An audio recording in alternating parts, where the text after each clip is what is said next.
Bouge bébé bouge, je veux Habiba Habiba. Elle me donne mal de tête là, elle me donne mal de tête là. Bonjour Aiko. Oh, Aloha News. Tranquille ou quoi? En forme. Bienvenue dans Aloha News. T'es arrivé un petit peu ici comme une espèce de météorite. T'es arrivé avec différents morceaux, des bangers et tout. Mais avant de rentrer et de parler de ce projet, ça vient d'où Aiko? Aiko le blaze, Aiko? Ouais. Le blaze. On me le demande souvent, tu vois, mais comme je dis, je vais attendre un peu d'avoir un peu plus de visibilité pour expliquer le blaze. Tu vas voir, ça a une signification. Je fais pas ça juste pour le show, pour faire le mystérieux, tu vois. Mais je vais attendre d'avoir un peu plus de visibilité pour expliquer d'où ça vient. Tout ce que je peux dire, c'est que c'est des initiales ICO, tu vois. Ça se prononce Aiko, mais c'est des initiales. Ouais. D'accord, parce que j'avais cherché un peu sur internet et j'avais vu que c'était un jeu sur PlayStation avec un petit, Ouais, un jeu vidéo, Aiko, ouais. Qui va sauver une fameuse et tout ça. Ouais, tu vois. mais en vrai, c'est un peu ça, tu vois. Je sais pas si tu connais un peu l'histoire du jeu. C'est un petit gars qui doit sauver une fameuse, tu vois, il est love. Et pour la sauver, il doit affronter des colosses. Tu vois, c'est un petit gars comme ça. Hein. Et il doit affronter des gars avec leur tête qui dépassent les nuages. Tout ça pour. Voilà, il est seul contre tout le monde, tu vois. Ouais, j'aime bien un peu la story, hein. Mais c'est pas, il vient pas de l'Alblas. D'accord. D'accord. T'es producteur, t'as été producteur aussi, t'étais beatmaker en tout cas, signé sur un label. Et je savais pas que t'étais disque de platine déjà en tant que beatmaker avec un artiste belge qui s'appelle Luc Noté. Luc Noté, bien vu, ouais. Ouais, en fait, mais à la base, je suis beatmaker, tu vois, je suis pas un chanteur. Hein. C'est très récemment que j'ai commencé à poser sur mes prods. À la base, ouais, je suis beatmaker, producteur, compositeur à la base, enfin, vraiment compositeur. Et ouais, j'ai la chance de produire pour Luc Noté sur son dernier album, là, c'est le Focracy, la track 9 qui s'appelle Wolves. Et ouais, l'album, il a fait disque de platine en 2 semaines, je crois. Ouais, ce gars est chaud, hein. Comment t'as découvert en fait le fait que tu kiffais les sonorités, la musique? Ouais, mais en vérité, moi, je suis dans la musique depuis que je suis petit peu gros, depuis que je suis petit, tu vois. Mes parents m'ont déposé dans un conservatoire de musique, tu vois, vers l'âge de 9 ans, peut-être même avant, je sais pas, gros. Et ouais, je faisais du solfège, piano à la base, tu vois, je suis pianiste à la base. Et c'est là que ça me vient, gros. J'ai fait des années de musique classique, peut-être 12, gros. 12 années de piano, tu vois. Ça m'a saoulé. Le classique, tu vois, ça te gave vite. Puis j'ai commencé à composer mes propres trucs, tu vois. Puis j'ai acheté un ordi, un synthé, tu vois. J'ai commencé à faire mes prods aussi. Mais toujours dans le piano, tu vois. Je commence toujours mes prods avec un piano, gros. La mélodie, c'est la base pour moi, tu vois. Et puis voilà, tu vois, j'ai commencé à trouver mon style, mélanger ça au hip-hop, tu vois, toujours avec cette base de musique classique, et tu vois, tout ce qu'on m'a appris. Et puis ça vient de là, en fait. Hein. Donc c'est grâce à mes parents, vraiment. Et comment t'as découvert le hip-hop en fait? Pourquoi t'as choisi le hip-hop? Le hip-hop, mec, je l'ai découvert super tard, tu vois. Donc, je suis pas le genre de gars qui va dire ouais, j'écoutais du Tupac, du Biggie à l'époque, qui va faire le puriste et tout, je connais pas, gros. Je l'ai découvert super tard, gros, avec MCM, tu vois, les clips qui passent en boucle à la télé, tout ça. Mais en vrai, j'étais pas baigné dedans dès la naissance, tout ça, comme beaucoup de rappeurs aujourd'hui, tu vois. Donc ouais, je suis vraiment dans ce délire new school, tout ça, tu vois. C'est pour ça que ça s'entend beaucoup dans ma musique. Je suis pas imprégné old school, tout ça.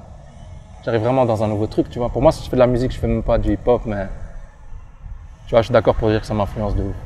Donc tu te considères finalement comme un musicien, quoi? Ouais, de base, ouais. Mais même le mot beatmaker, tu vois, on aimait bien avant de dire Aiko le beatmaker et tout. Mais tu vois, ce mot-là, moi, je l'aime pas trop, beatmaker. C'est pas.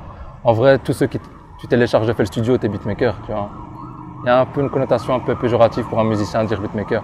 Moi, je compose vraiment, mais tu vois, je fais de la composition. Après, c'est vrai que certaines prods, je les fais vraiment en tant que beatmaker, kick, snare, puis je rajoute un piano dessus, tu vois. Ouais, je préfère dire compositeur. Hein. Bouge bébé bouge, je veux Habiba Habiba. Elle me donne mal de tête là, elle me donne mal de tête là. Quand tu as sorti ton projet éponyme, donc du même nom, Aiko, un mixtape, Aiko, ouais. Mixtape, t'avais dit sur tes réseaux sociaux qu'en fait, il y avait des labels qui t'avaient contacté justement pour ressortir le projet dans de meilleures conditions. Ouais. Donc ça, c'est le jour même, tu vois, j'ai balancé le truc. Enfin, les gens m'attendaient venir, tu vois, ils savaient que je sortais ça, je l'ai annoncé, j'ai fait une grande promo autour de ça. Puis quand je l'ai balancé le jour même, tout le monde s'est chauffé dessus, tu vois. Ça jump dans tous les sens. C'était stylé, tu vois. J'avais en fait juste peur que le truc tombe dans l'oubli, que je balance ça, qu'il y ait 3 likes et puis que ça disparaisse, tu vois. Mais finalement, c'est pas ça qui s'est passé. Les gens étaient super chauds, tu vois. Ça a tourné à base de 300 partages sur Facebook et tout. Puis j'ai reçu plein de grosses têtes un peu, on va dire, tu vois, qui m'ont contacté et me dire ouais, c'est chaud, Tati. On t'avait dans le collimateur et tout. C'était chaud. Travaille avec toi, on refait ça bien. Mais comment tu le prends ça? Ah, gros, moi, ça me fait juste rire, tu vois. Ça me fait doucement rire. Parce qu'en vrai, faut pas attendre que ça marche pour. Ça n'a pas encore marché, tu vois, je vais pas faire le gars, je suis encore à la première étape du truc. Mais gros, ça m'a juste fait rire parce que déjà de 1, j'ai pas eu besoin d'eux pour sortir ce truc-là, tu vois, je l'ai fait tout seul. De la production, mix, au visuel que j'ai fait avec Nisrine, d'ailleurs qui travaille pour Les Ardentes. Big shout out à elle. Toi, j'ai pas eu besoin, on a une équipe, il y a Billy Arty là qui fait les clips. Va vraiment montrer ta tête vite fait, en 2-2. Tu vois, le gars qui s'occupe un peu des clips. Avec sa barbe, il est pas très Charlie, lui, ici. On le charrie tous les jours, H24 sur ça, tu vois. Donc, tu vois, on a déjà une équipe, en fait, on a besoin de son père. Donc, quand ils viennent un peu me dire, oh, avec nous, ça va le faire et tout ça, on a tout ce qu'il te faut. Bah non, gros, j'ai déjà tout ce qu'il me faut, tu vois. Ouais, j'ai déjà tout ce qu'il me faut, gros. Aucun problème avec les maisons de disques, hein. Franchement. D'ailleurs, je viens d'une maison, enfin, j'ai été signé en tant que beatmaker dans une maison de disques. Mais le problème, c'est l'argument qu'ils m'ont sorti, c'est cet argument-là de « Viens, on a les infrastructures pour toi, on a un studio ». Mais gros, si je signe, c'est pas pour avoir un accès à un studio. Tu vois, j'ai déjà accès à un studio, par exemple, il y a le studio Catch Music, c'est des gars à moi, ils me donnent la force, j'ai accès au studio quand je veux, il suffit que je leur dise. Et puis, tu vois, il y a des gars autour de moi un peu qui m'offrent déjà un peu ce qu'ils m'offrent. Donc l'argument, en fait, des infrastructures, il me parle pas. Et puis, je produis déjà dans ma chambre et tout, j'ai tout ce qu'il faut, tu vois, tout ce que je fais maintenant, ça va. Parce qu'on a toujours la sensation qu'en fait, que signer en label, c'est un peu la consécration pour un rappeur, tu vois. Ouais, mais ça, je peux comprendre, tu vois. Il y a beaucoup de gars qui voient ça comme le milestone, tu vois. Dans ta carrière, quand tu as signé, c'est bon, c'est déjà un truc de fait. Je comprends, hein. Moi, c'est pas vraiment ma conception. Si je dois signer, c'est vraiment que ça doit vraiment me ramener un truc en plus, tu vois. Faut pas juste me dire, ouais, ça va te ramener un studio en plus, on va distribuer tes albums à la Fnac. Tu vois. Moi, faut vraiment qu'il y ait une valeur ajoutée à ça, tu vois, la signature en maison de disque. Pour moi, c'est pas un step, c'est pas un milestone, c'est pas un truc à attendre, tu vois. Parlons des titres, moi je t'ai découvert avec le titre Couberdon. T'es dans le passé comme en 2013, tu joues encore à FIFA 2013. Passement de jambes à la Ronaldo, j'emmène vos meufs manger au McDo. Je te suivais un petit peu avant aussi, mais en tout cas il y avait une phrase qui m'a marqué, c'est ta petite chérie me fait des gâteaux, tu vois. Et là, je me suis dit, j'ai appelé Mago et je dis, t'as fait des pâtisseries dernièrement, qu'est-ce qui se passe et tout, tu vois. Et ça devient d'où en fait ces petites phrases iconiques un peu et qui marquent comme ça. Tu sais, ça me rappelle un peu l'électro, tu vois, où il y a des petits phrasés qui reviennent à chaque fois, des petites gimmicks, tu vois. Ah, c'est intéressant ça. Ouais, mais ça me fait juste délirer, tu vois. Comme je t'ai dit, moi, je rentre tout juste dans le délire d'écrire, de chanter sur mes prods. Et le plus simple pour moi, gros, c'était de balancer mes prods, tu vois, les prods un peu turn-up, d'allumer le micro et de balancer les délires que j'ai avec mes potes, tu vois. Quand on sort, on se vanne toujours, on balance des punchlines. Ouais, hier, j'étais avec ta gueule, m'a fait des gâteaux, tu vois, c'est des petits trucs comme ça, tu vois, qui nous font délirer. Et pour moi, c'était le plus simple, tu vois, c'est naturel. Donc, j'étais là en train de parler au téléphone avec mon pote, on s'est vanné, j'ai raccroché, puis il y avait le micro, je fais, oh, mais ce qu'il vient de me dire, c'est sale, en fait. Tu vois, c'est comme ça, gros, c'est juste le délire que j'ai avec mes potes, donc c'est même pas forcé, mais ce qui est cool, c'est que je vois que ça marche, tu vois, c'est des trucs qui font rire, que je les retrouve en hashtag sur Instagram, que tous les messages que je reçois sur Instagram, ça commence par « Dis pas voilà, tu manges des lardons », tu vois, tous ces trucs-là. Dis pas voilà, tu manges des lardons. Flex, je traverse au rouge et je dis pas pardon. J'achète tous mes vêtements chez Decathlon. Ah, moi, ça me fait délirer, gros. Et je trouve que c'est une bonne recette, tu vois. Je l'ai fait un peu par hasard comme ça et je vois que ça prend bien, en fait. Dans Pause Kellogg's, tu dis le rap, c'est pas le ghetto. Qu'est-ce que tu veux dire par là, en fait? Gros, moi, je suis pas ce rappeur-là, tu vois. Je suis pas ce G là qui vient rapper avec ses guns et sa squat. Enfin, je viens rapper avec ma squat, tu vois. Ouais, il y a des gars barbus quand même, tu vois. Ouais, mais je suis pas ce cliché du rappeur là, tu vois. Je suis pas un rappeur, gros, à la base. Hein. Je suis pas rappeur même. Je fais de la musique, gros. C'est vrai que ça s'apparente à du rap.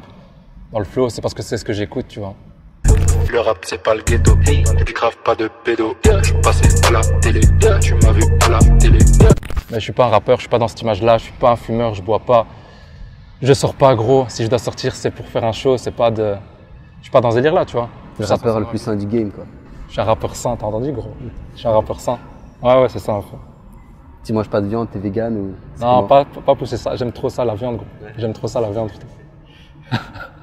Ah, je suis pas vegan, mais tu vois, ouais, je suis très calme, hein. Je suis un gars très calme, hein. Je suis pas un OG, je suis pas le cliché du rappeur, tu vois. Je suis un dopé des cocaïnes, je bois pas d'alcool, c'est haram. Je vais tous mes coins à la lame, alcool bientôt sur au calme. Tu vas te dormir tôt et tout, c'est comment? Gros, tu vois là, c'est Ramadan un peu, hein. Donc on fait un peu les foufous, tu vois. On dort vers des 5h du mat. On pousse les limites, mais ouais. Je suis le gars calme, gros. Mais ceux qui étaient avec moi à l'école le savent. Hein. C'est pour ça qu'ils m'envoient plein de messages en disant putain, le gars il a changé. Ah, en gros, j'ai pas changé, je suis toujours le même, c'est juste que je fais de la musique maintenant. Et ils me voient faire du rap, ils se disent ouais, le gars est devenu rappeur, il chante. Mais écoutez ma musique, vous allez voir que c'est pas du tout du rap ce que je fais, c'est juste LOL, tu vois, LOL. D'accord, il y a un autre titre qui s'appelle Mia Khalifa. Elle a le même bonnet que Mia Khalifa. Quand je mets ce feu, elle m'appelle Aiko Alité. faire du sale, c'est ça l'idée. Moi, je voulais déjà savoir pourquoi tu appelé ce titre comme ça et c'est qui Mia Khalifa, tu vois? Genre, il sait pas. Ah, moi aussi, je vais me coucher Genre, comme toi. Genre, il sait pas. Il veut nous la faire à nous. Khalifa, gros. Grande actrice. Grande actrice de film d'auteur. Grande actrice de film d'auteur. Et lui, il sait très bien. Il connaît très bien. Il connaît toute sa filmographie, gros. Ouais. C'est une icône, hein, Mia Khalifa, c'est une icône en vrai. Tu vois, je suis pas cramé de ses films, mais c'est une icône, gros. Elle dégage un truc au-delà de ce qu'elle fait, tu vois. C'est tous les rappeurs qui ont essayé de la serrer, gros. En vain. Tu vois, c'est un délire. Hein. Même Drake s'est pris un râteau avec lui, putain. Avec elle. Un délire, gros. On sait plus à ce stade-là, on sait plus. Non, mais. Tu vois, c'est une icône un peu. Hein. Elle a déjà été reprise pour plein de sons, tu vois. C'est un peu l'icône un peu de ce truc-là, de ce game-là, tu vois, la meuf que personne n'a réussi à avoir. Jamais en parler, ça me fait rire, tu vois. C'est juste ça, gros, ça va pas plus loin. Là, ici, on est à Bruxelles, on est devant le basilique. Devant la basilique, quoi. Qu'est-ce que ça représente pour toi? Gros, ici, c'est vraiment là où je traîne tout le temps. J'habite juste derrière. Hein. On habite pas loin l'un de l'autre, c'est mon voisin. On a grandi ici, hein. J'étais à l'école ici. Le conservatoire de musique, il est juste là derrière. Ici, on passe toutes nos soirées, gros. On se pose en groupe, tu vois, on met de la musique. Surtout là, en période de Ramadan, c'est bien après le ftour. Vers les 3h du matin, on est ici tout le temps. On a tourné quelques vidéos ici, tu vois, des shootings. On a passé beaucoup de temps ici, tu vois, c'est un peu l'endroit... Et puis ça, c'est un peu un symbole de Bruxelles, tu vois. C'est un peu le symbole de Bruxelles. Donc ouais, ici, c'est vraiment le QG. Hein. C'est vraiment le QG, c'est ici que beaucoup de choses se sont passées. Je suis hanté, ta bitch, je crois que je l'ai grignotée. Elle veut me lever, ou elle veut me lever. Et aujourd'hui, Bruxelles, ça représente beaucoup pour certains. Beaucoup voient ça en espèce de hype. Toi, comment tu vois un petit peu tout ce mouvement qui se crée depuis des années, hein, le rap belge existe depuis longtemps, mais là, on ressent une vague depuis Damso, en fait, qu'il y a quelque chose de nouveau et qu'il y a plein de personnages super atypiques qui sont en train d'apparaître, ou en tout cas qui sont écoutés. C'est intéressant ça. Mais je l'ai vu au début comme spectateur, hein, je voyais ça comme spectateur, je voyais le truc qui monte. Je fais c'est cool, notre ville a du buzz. Et là récemment je me dis ouais, il y a un truc à prendre, tu vois. Ouais, comme tu as dit, il y a une hype autour de ça. Bruxelles, c'est vraiment ça, c'est la hype, tu vois. Moi je suis sûr qu'il y a encore 2 ans, tu vois, avant Damso, avant Hamza, tout ça, on nous voyait comme des vieux paysans avec un accent de merde. Tu vois, en train de rapper dans nos prairies. Mais là, ce qui est cool, c'est qu'ils se rendent compte que c'est juste l'inverse. On a un truc, mec. Et ça, c'est cool qu'on commence à s'en rendre compte. Et je dis qu'il y a un truc à prendre. Parce qu'en fait, ce qu'on fait là, c'est même pas forcé. Parce que, tu vois, le délire qu'on a là, le truc un peu hype, turn up, c'est pas forcé, c'est juste nous, tu vois. Et je crois que ça vient du fait qu'ici, on écoute plus de rap ricain que rap FR, tu vois. En tout cas, moi, dans mon squat, tout ça, on écoute beaucoup de rap ricain. Et on est beaucoup plus baigné dans ça, tu vois. Et puis, cette vague qui arrive, on est super jeunes, tu vois. On n'est pas vraiment dans le rap écrit à texte et tout ça.